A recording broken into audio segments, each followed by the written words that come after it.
بہت سے لوگ حضرت کاتب وحی سیدنا حضرت معاویہ رضی اللہ تعالیٰ عنہ ان پر تنقید کرتے ہیں. بہت سے لوگ مسلمان ہونے کا دعویٰ کرتے ہیں, اہل سنت والجماعت ہونے کا دعویٰ کرتے ہیں, اور سیدنا حضرت معاویہ رضی اللہ تعالیٰ عنہ کے خلاف زبان کھولتے ہیں.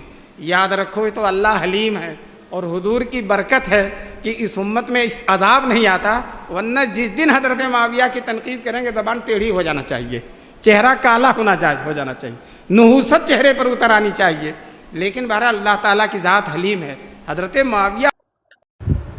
السلام علیکم دوستو, آج کی ویڈیو میں ہم آپ کو دکھائیں گے جو مولانا سلمان ندوی صاحب نے حضرت معاویہ کا گستاخی کی تھی, تو اس پر مولانا ظلمنگل صاحب نے بھی اس کو بہترین جواب دیا تھا.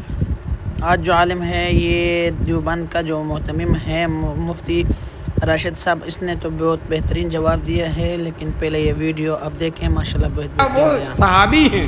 میں آپ سے بتا دوں, ایک دن ایک پہلوان آ گیا مجمع میں. اگر کوئی پہلوان ہو تو معاف کرے گا, پہلوان لوگ پہلوان تو ہوتے ہیں لیکن عقل جیسی چاہیے نہیں ہوتی. وہ پہلوان آ کر حضور بیٹھے ہوئے ہیں اور حضرت معاویہ بھی بیٹھے ہوئے ہیں حضور کے ساتھ. وہ آ کر حضور سے ایسے کہتا ہے, چیلنج کرتا ہے, اللہ کے رسول مجھ سے کشتی لڑ لیجئے. اب وہ حضور صلی اللہ علیہ وسلم شرم و حیا کے مجسم ہیں. رسول پاک صلی اللہ علیہ وسلم سر نہیں اٹھا رہے ہیں, اس کی طرف دیکھ نہیں رہے ہیں. دوبارہ کہتا مجھ سے کشتی لڑ لیجئے. جب تیسری دفعہ کہا تو حضرت سیدنا معاویہ رضی اللہ تعالیٰ عنہ کھڑے ہو گئے اور کہنے لگے اللہ کے دشمن پہلے مجھ سے لڑ لے, اللہ کے دشمن پہلے مجھ سے لڑ لے. اب وہ پہلوان ہکا بکا ہو گیا اور رفو چکر ہو گیا, روانہ ہو گیا. کیوں؟ یہ سارے بیوقوف حضرت معاویہ سے ڈرتے بہت ہیں. یہ جو لوگ بھی بیوقوف ہیں وہ سب حضرت معاویہ سے ڈرتے بہت ہیں.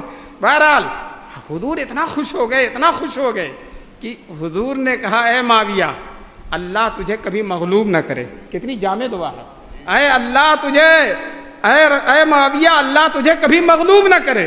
دوستو حضور کی دعا نہ لگے, یہ لگ گئی. اور علماء کرام کہتے ہیں جنگ جمل جنگ صفین جس میں حضرت معاویہ حضرت علی میں جنگ ہوئی, چاہے حق پر کوئی ہو, صحیح دونوں تھے, چاہے حق پر دونوں ہو کوئی ایک ہو لیکن صحیح دونوں تھے. یہ ایسی لڑائیاں ہیں کہ جس میں دونوں طرف کی جنت میں جائیں گے. حضرت مجدد الفسانی رحمۃ اللہ علیہ کہتے ہیں آدھے صحابہ ادھر تھے اور آدھے صحابہ ادھر تھے, اور کوئی صحابی جہنمی نہیں ہو سکتا. تو دوستو یہ بھی جنتی اور یہ بھی جنتی. ابو ہریرہ رضی اللہ تعالیٰ عنہ وہ ذرا لڑنے اڑنے میں کم دلچسپی رکھتے تھے, تو وہ ایک ٹیلے پہ بیٹھ جاتے تھے جہاں سے راستہ جاتا تھا. تو کوئی جاتا تھا تو کہتے تھے چاہے ادھر سے جا کے لڑو چاہے ادھر سے جا کے لڑو, دونوں طرف مرو گے تو شہید ہی ہوگے, جنت ہی میں جاؤ گے, چاہے ادھر سے لڑو چاہے ادھر سے لڑو. تو وہ جو ہے خود جو ہے حضرت ابو ہریرہ کھانے کا وقت ہوتا حضرت معاویہ کہیں جا کے بیٹھ جاتے تھے, نماز کا وقت ہوتا حضرت علی کے لشکر میں آ جاتے تھے. کسی نے کہا حضرت دونوں میں جا رہے ہیں, کہ دونوں اچھے ہیں, ذرا یہاں حضرت معاویہ کے یہاں کھانا ذرا اچھا ہوتا ہے تو کھانے میں یہاں شریک ہو جاتا ہوں, وہاں نماز ذرا اچھی ہوتی تو وہاں نماز میں شریک ہو جاتا ہوں, تو دونوں میں شریک ہو جاتا ہوں. دوستو جو ہے دونوں حق پر ہیں, ہم کو دونوں کا احترام کرنا. باپ اور چچا لڑیں تو ہم کو اس بیچ میں پڑھنے کی ضرورت نہیں ہے. اور ہم اگر بیچ میں ہم پڑھتے ہیں تو ہم تو اس برہمن سے بھی زیادہ بیوقوف ہیں. ایک برہمن کے دروازے پر گائے بھی بدھی ہوئی تھی اور پیپل کا درخت بھی تھا, اور گائے پیپل کو کھا رہی تھی.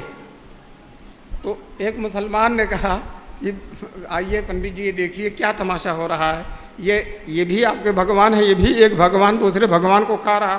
تو کہنے لگے مولوی جی یہ دونوں ہمارے بھگوان ہیں, آپس میں نمٹ لیں گے, ہم کو بیچ میں پڑھنے کی ضرورت نہیں, ہم کو بیچ میں پڑھنے کی ضرورت نہیں ہے. تو دوستو ہمارے لیے تو دونوں عظیم ہیں, ہمارے لیے تو دونوں سرمایہ سعادت ہیں, دونوں ہمارے آنکھوں کے نور ہیں, دونوں ہمارے دل کے سرور ہیں. دوستو ہم کو ان سے بھی محبت ہے اور ہم کو ان سے بھی محبت ہے.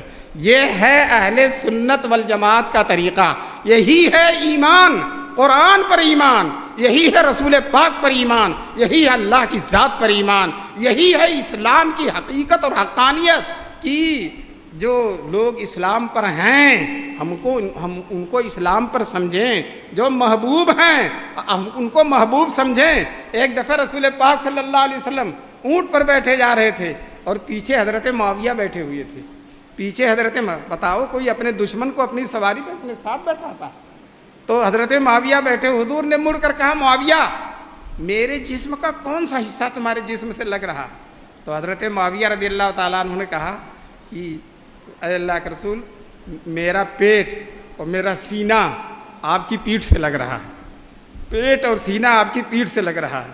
تو حضور دعا دیتے ہیں اللہم املأہما علما، اے اللہ دونوں کو علم سے بھر دے، اے اللہ دونوں کو علم سے بھر دے۔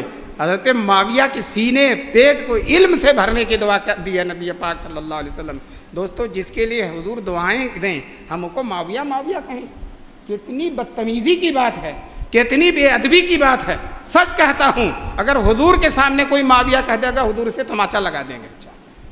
یہ بڑے عزیز ہیں، بڑے پیارے ہیں، حضور نے ان کے علم کے لیے دعا کیا، ان کے تقوی کے لیے دعا کیا، ان کے غلبے کے لیے دعا کیا ہے۔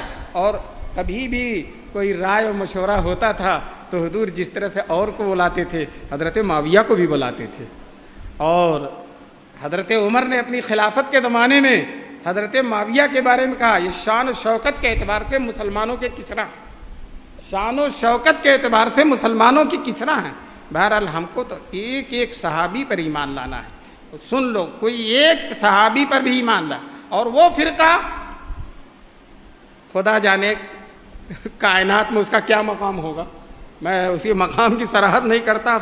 وہ فرقہ جو سارے صحابہ کو نہیں مانتا، کہتا حضور کے بعد سب کے سب مرتد ہو گئے تھے، 3-4 کے علاوہ سب کے سب مرتد ہو گئے تھے۔ اس میں خلفائے راشدین بھی ہیں، اور اس میں عشرہ مبشرہ بھی ہیں، اس میں بدریین بھی ہیں، احدیین بھی ہیں، اور اصحاب بیعت رضوان بھی ہیں جن کے لیے اللہ تعالیٰ نے اپنے رضا اور رضوان کی بشارت دے دی ہے۔ اور حضور نے فرمایا ہے صلح حدیبیہ میں جتنے مسلمان شریک ہیں سب کے سب جنت میں جائیں گے، سب کے سب جنت میں جائیں گے۔ تو ادھر تو حضور کہیں جنت میں جائیں نہیں جائیں، جنت میں جائیں گے، اور ادھر یہ دشمنان دین یہ کہتے ہیں یہ مسلمان ہی نہیں ہے۔ بتاؤ مسلمان نہیں ہوگا تو جنت میں جائے گا؟ نہیں جا سکتا۔ تو آج کی میری تقریر کا موضوع یہی ہے، جو صحابہ پر ایمان نہیں لائے گا،